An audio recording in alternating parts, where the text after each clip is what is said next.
നമുക്ക് എപ്പോഴും ഉള്ളൊരു ബുദ്ധിമുട്ടാണ്, പ്രത്യേകിച്ച് നമ്മുടെ പെണ്ണുങ്ങൾക്ക് ഈ ക്വിൽറ്റ് കവർ ഇടുക എന്നുള്ളത്. ഞാനുണ്ടല്ലോ ഇതിലൊരു എളുപ്പ വഴി കണ്ടിട്ടുണ്ട്.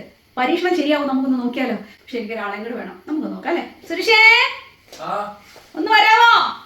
സുരേഷ് വരുന്ന സമയത്ത് നമുക്ക് പെട്ടെന്ന് ഈ ക്വിൽറ്റ് കവറിനെ നമുക്ക് തിരിച്ചിടാം, എന്ന് വെച്ചാൽ ഇൻസൈഡ് നമുക്ക് ഔട്ട് ആക്കാം. ഓക്കെ, വീഡിയോ എടുക്കാനാണോ? ഒരു കാര്യം ഒന്ന് പറയാ, കാണാൻ കൈ വെച്ചിരിക്കാവോ? അങ്ങനെ കണ്ണടച്ചിട്ട്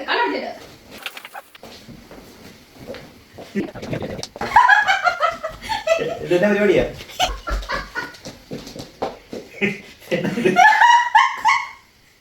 ഈ തുപ്പത്ത് പിടിച്ചേ, ഇത്ര വഴിയോട് പിടിക്കൂ, മുറുക പിടിച്ചോ. ആ